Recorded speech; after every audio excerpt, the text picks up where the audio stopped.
Learn to be happy now. This is the words of the Apostle Paul in 1 Timothy chapter 6, verse 8. He says, but if we have food and clothing, we will be content with that. That word content means happy. You know, in the Spanish language, the word for happy is contento. And what he's saying is you've got to learn to be happy even in the bare minimum, so that if you have more, you'll be happy still.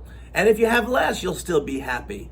In other words, you can't let your surroundings and what you have determine whether you'll be happy. Some of you, you're not going to be happy until you get married, until you get the house you want, until you buy that car that you so dream, until you get that dress that you want so badly. In other words, until you reach these dreams and goals. And there's nothing wrong with dreams and goals and ambition. In fact, God is a dreamer. The whole idea of the plan of salvation means God thought and planned and had goals. So there's nothing wrong with Christians having goals. But in the pursuit of our goals, we still have to learn to be happy on the journey.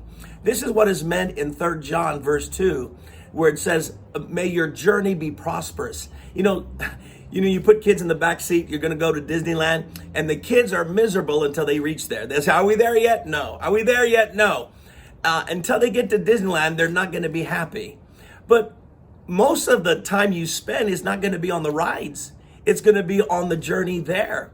And so while it's wonderful to have that new car, and if you've been wanting to get married, to find the man or the woman of your dreams, or whatever dreams or ambitions that you have, you'd like to see it come to pass, God bless you. Go ahead and have those goals.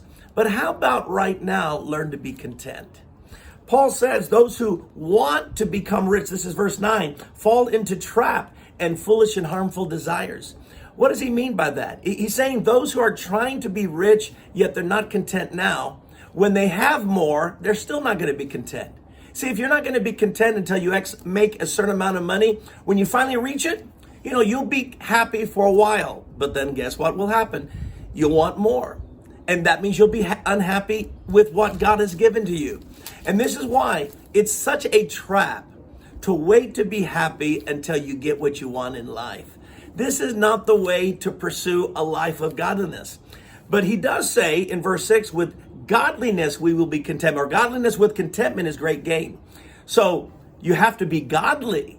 You're never going to be content living an immoral life, because that immoral life is just proof you're trying to seek something other than God. So be godly, be content, and you're having great gain. And yes, God knows what we have need of, and he tells us in verse 18 to be willing to share, and that God will give us, in verse 17, everything for our enjoyment. God's not cheap. He will bless you, but learn to be content now.